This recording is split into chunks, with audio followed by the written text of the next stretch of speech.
최근에 반도체 주식들이 진짜 별로 안 좋죠. 작년도에는 진짜로 많이 좋았는데, 올해는 지금 분위기가 별로 안 좋습니다. 오히려 헬스케어나 뭐 에너지 유틸리티, 이런 쪽이 좋고, 반도체가 별로 안 좋아요. 근데 많은 투자자분들이 지금 반도체를 투자하고 계실 텐데, 저도 마찬가지죠.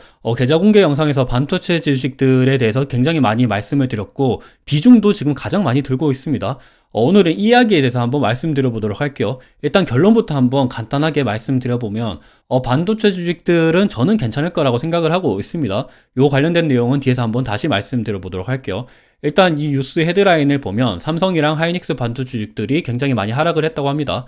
네덜란드발 악재가 있다고 하는데 요거 관련돼서 좀 세부적으로 보면 ASML이 미국 바이든 행정부의 요청으로 중국으로 수출할 일부 장비의 수송을 취소했다고 합니다. 원래 EUV는 이미 제재가 있었죠. EUV 말고 요거는 DUV를 얘기하는 것 같아요. 그래서 요거 때문에 뭐 엔비디아도 2.73% 이날만으로 이렇게 굉장히 많이 하락을 했고 AMD도 거의 6%나 떨어졌습니다. 인텔도 5%, 램리서치는 마이너스 4.34% 굉장히 많이 떨어졌어요. 이렇게 ASML발 악재뿐만이 아니라 애플 관련돼서도 좀 안 좋은 뉴스거리가 많이 나왔었죠. 애플 투자 의견 하향 쇼크가 나타났습니다. 애플이 어찌 보면 반도체 기업들한테서의 최대 고객사죠. 애플이 안 좋으면 당연히 그 밑에 있는 엔비디아, AMD, ASML 뭐 전반적으로 삼성전자도 안 좋고 SK하이닉스도 안 좋겠죠. 그래서 요거 관련돼서도 한번 세부적으로 좀 보면 바클레이즈가 수요 둔화 우려로 애플에 대한 투자 의견을 중립에서 비중 축소로 낮췄다고 합니다. 당연히 애플이 안 좋다 그러면 애플에 대해서 이렇게 납품을 많이 하는 반도체 주식들도 안 좋을 수 있겠다라고 생각이 들 수가 있겠죠. 이것뿐만이 아니라 애플 주가 하락에 2차 쇼크 가능성이 있다라고 합니다. 파이프 샌들러에서 이번에는 아이폰 수요 약화에 대한 이야기를 하고 있어요. 아이폰 수요 약화 관련돼서는 원래 중국 쪽으로 조금 중국에서 어찌 보면 뭐 공무원들한테 아이폰을 사용하지 마라, 뭐 하웨이 메이트 60이 나오면서 하웨이를 좀 밀어주려고 하는 움직임이 보이고 있고, 중국의 경제 상황이 안 좋다 보니까 애플에 대해서도 안 줄 수도 있다, 이런 이야기가 있었는데, 최근 들어서는 전반적으로 전 세계적으로 아이폰 수요가 약화될 수 있다, 그래서 애플이 안 줄 수가 있으니까 이쪽으로 반도체가 많이 안 들어간다 그러면 반도체 기업들도 안 줄 수가 있겠다, 이런 우려가 조금씩 생기고 있는 것 같아요. 그리고 이것뿐만이 아니라 애플 관련돼서는 최근에 좀 안 좋은 뉴스거리가 많이 나오고 있는 것 같아요. 근데 일단 제가 한번 말씀드리고 싶은 거는, 원래 안 좋은 뉴스 헤드라인이 나오면 안 좋은 뉴스거리가 하나만 나오는 게 아니고 계속해서 연달아서 나옵니다. 왜냐하면 주가가 떨어질 때 그 떨어지는 이유에 대해서 조금 설명이 필요하거든요. 반대로 주가가 오를 때는 오르는 이유에 대해서 설명을 하기 때문에 그때는 오히려 굉장히 긍정적인 뉴스거리가 많이 나옵니다. 근데 지금은 완전히 반대죠. 애플 주가가 안 좋다 보니까 애플에 대한 안 좋은 뉴스거리가 많이 나오고, 요거는 당연히 반도체 주식들에 대해서 센티멘트를 악화시킬 수 있는 요인이 될 수 있다라고 생각을 합니다. 여튼 일단 애플 실적에 대해서 또 부진 우려가 조금씩 나오고 있는 것 같아요. 왜냐하면 전 세계 애플 아이폰을 가장 많이 만든 곳이 대만의 폭스콘이죠. 그래서 폭스콘의 매출을 보면 애플 실적을 좀 잠정적으로 예측을 할 수 있다, 이렇게 또 보고 있는데, 근데 폭스콘의 4분기 매출이 굉장히 좀 안 좋았습니다. 매출이 이렇게 떨어졌다라는 거는 좀 안 좋죠. 왜냐하면 요즘같이 물가 상승 시기에는 그냥 그러니까 물량만 팔더라도 같은 Q만 유지가 된다고 하더라도 P는 자연스럽게 올라가기 때문에 매출은 증가하거든요. 근데 이렇게 물가 상승 시기에 매출이 떨어졌다라는 거는 굉장히 안 좋은 뉴스거리긴 합니다. 그러다 보니까 당연히 애플에 대해서도 이번 실적이 별로 안 좋을 수도 있는 거 아니야? 애플이 이렇게 실적이 안 좋으면 다른 반도체 기업들한테도 안 줄 수도 있는 거 아닐까라는 생각이 들고 있는 거죠. 그리고 요것뿐만이 아니라 요거는 10년 말서 3개월 국채 수익률을 나타내는 건데, 우리가 흔히 얘기하는 미국채 장단기 역전차를 나타내는 겁니다. 2001년도 닷컴 버블 때도 역전차가 있었고요. 그리고 2008년도 글로벌 금융위기 전에도 역전차가 있었죠. 그리고 2020년도 코로나 전에도 있었습니다. 그리고 지금은 역전차가 굉장히 오랜 기간 되고 있고, 역전차가 좀 최근에 해소되려고 하던 게 최근에는 다시금 이렇게 역전차가 확대가 되고 있습니다. 이러다 보니까 당연히 다시 이렇게, 요거는 미국 뉴욕 연준에서 나타내는 건데 글로벌 경기 침체 가능성을 나타내는 겁니다. 요거도 보면 2001년도 닷컴 버블, 2008년도 글로벌 금융위기, 2020년도 코로나, 그리고 지금도 이렇게 경기 침체 가능성이 올라가고 있습니다. 요거도 다시금 떨어지고 있다가 다시금 이렇게 역전차가 다시 이렇게 확대가 되고 있다 보니까 다시금 가능성이 올라가고 있는 상태예요. 이러다 보니까 조금 어찌 보면 반도체 기업들 같은 경우가 대표적인 경기 민감주죠. 그래서 조금 안 좋은 모습이 나타난 거 아닌가라는 생각이 들고 있습니다. 그래서 최근 일주일간 미국 기업들의 주가 추이를 보면 애플이 마이너스 6.41% 빠졌습니다. 애플이 3천조가 넘죠, 시가총액이. 근데 마이너스 6.41%라고 진짜 빠졌다는 거는 굉장히 많이 떨어진 거예요. 그리고 브로드컴도 마이너스 6.5%. 전반적으로 IT 기업들이 굉장히 많이 빠졌어요. 램리서치 많이 빠졌고요. 어플라이드 머티리얼스는 마이너스 8.66%나 빠졌습니다. 마이크론도 마이너스 3%.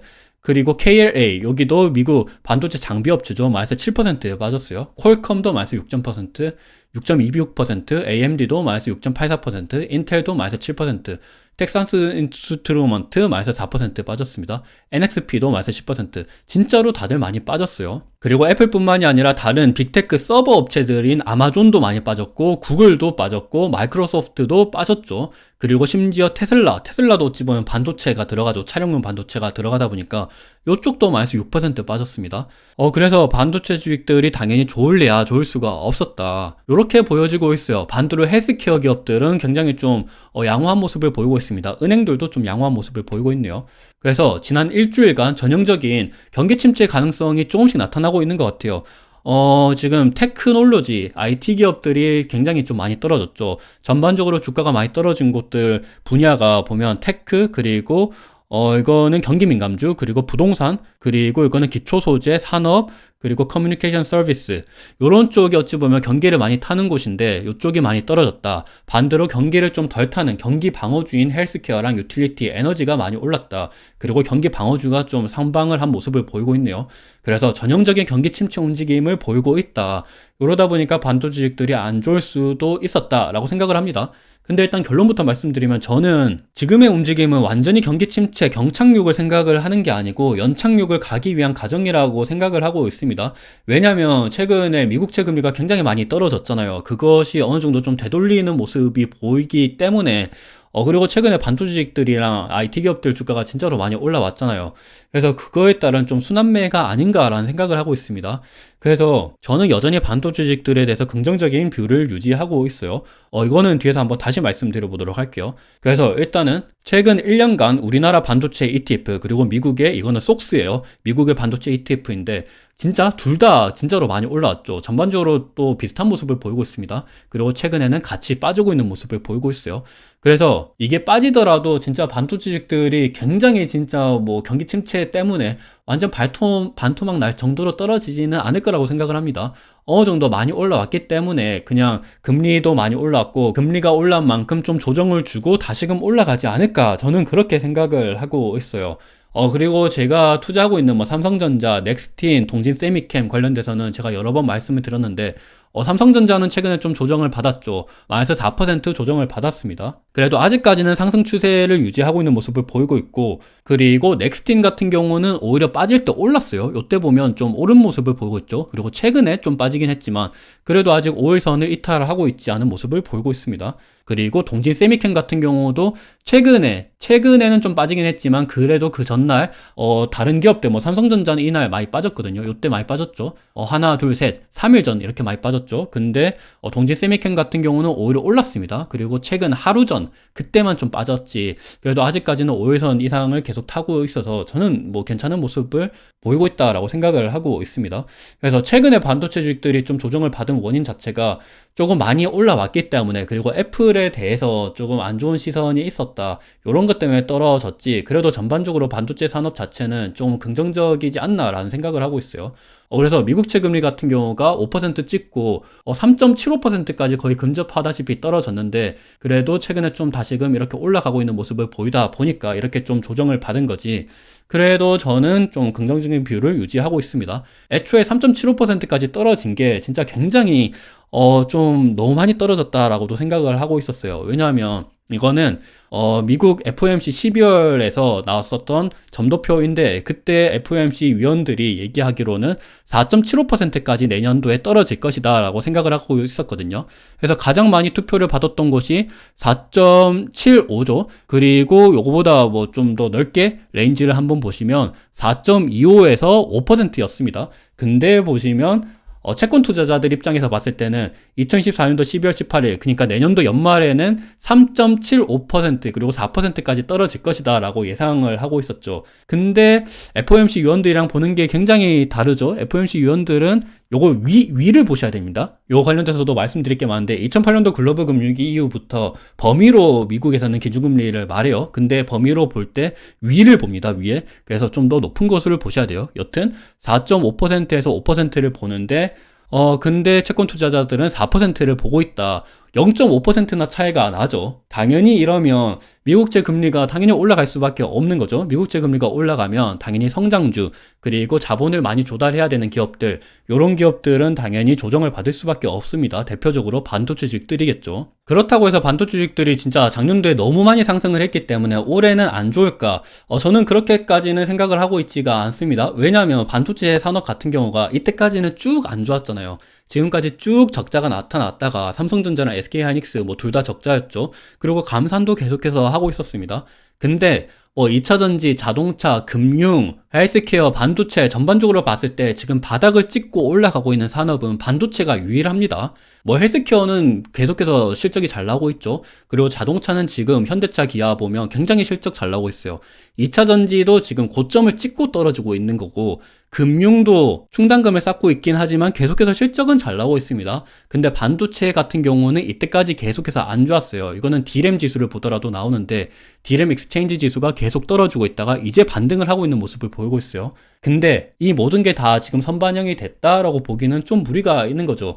어느 정도 좀 반도체 실적 자체가 흑자로 전환되고 난 다음에야 그때는 이제 조금 볼 수가 있겠죠. 흑자로 전환되고 난 다음에는 그때부터는 이제 나중에 미래를 생각했을 때 이제는 반도체 기업들의 실적이 안 좋을 수 있을 것이다 라는 전망이 나오면 그때는 이제 뭐 반도체 기업들을 투자 안 해도 된다라고 생각을 하지만 지금은 저는 모든 산업을 봤을 때 반도체 산업이 가장 조금 매력적이지 않나라는 생각을 하고 있어요.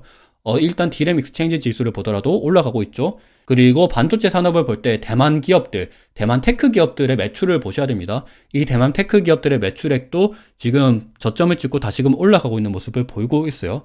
요것뿐만이 아니라 세계 반도체 장비 거래액 추이를 보면 요것도 대표적으로 반도체 사이클을 볼 수 있는 건데 반도체 사이클이 보통 3, 4년마다 한 번씩 오죠. 2017년도, 2018년도 요때도 이렇게 많이 올라갔었죠. 요때가 뭐였죠? 서버발. 그때 빅테크, 데이터 센터, 클라우드 요것 때문에 반도체 슈퍼 사이클이 있었죠. 그래서 요때 좀 굉장히 좋았다. 그리고 2020년도, 21년도 요때도 올라갔을 때 요때도 당연히 반도체 쇼티지 때문에 굉장히 좋았습니다. 그리고 지금도 저점을 찍고 올라가고 있는 모습을 보이고 있거든요. 그래서 이런 것들을 봤을 때 아직까지는 고점에 달하기까지는 좀 시간이 남았기 때문에, 그리고 아직까지 실적이 제대로 흑자로 나타나고 있는 것도 아니기 때문에, 그래서 지금 반도체 기업들의 주가가 많이 떨어질 것이다 라고 예측을 하는 거는 좀 무리지 않을까 라고 생각을 하고 있습니다. 그리고 글로벌 스마트폰 출하량 추이를 보더라도 최근에 저점을 찍고 올라가고 있는 모습을 보이고 있어요. 사실 글로벌 스마트폰 출하량 추이 요거는 중국에 대한 영향이 좀 크죠. 화웨이가 메이트 60을 새롭게 내세우고, 그리고 최근에 오포, 비보, 샤오미도 나쁘지 않은 모습을 보이고 있습니다. 대표적으로 중국 내 폴더블 폰 스마트폰 출하량이 올라가고 있는 모습을 보이고 있죠. 스마트폰 뿐만이 아니라 서버 쪽으로도 보더라도 서버 출하량도 최근에, 이거는 24년도, 25년도, 26년도니까 이거는 좀 예측치이긴 해요.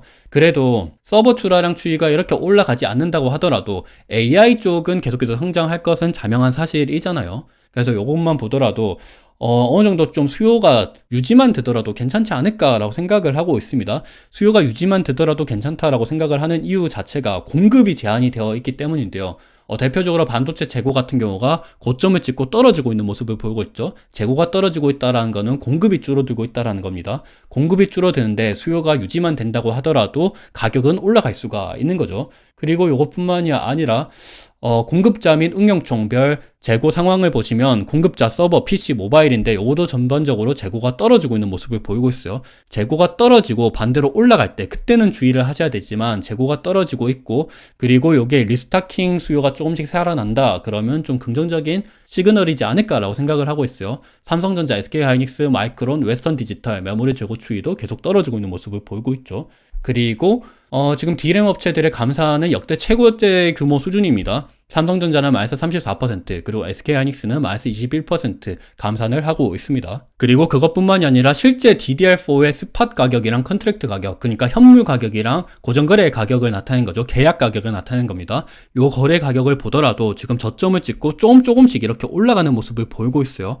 그래서 요것만 보더라도 지금 뭐 괜찮은 거 아닌가라는 생각이 들고 있는 거죠. 그리고 실제로 반도체 수출액 같은 경우도 지금 저점을 찍고 올라가고 있는 모습을 보이고 있습니다. 그래서 최근에 반도체 주식들의 조정을 많이 받은 건 사실이긴 해요. 근데 사실 반도체 기업들만 조정을 받은 거는 아니에요.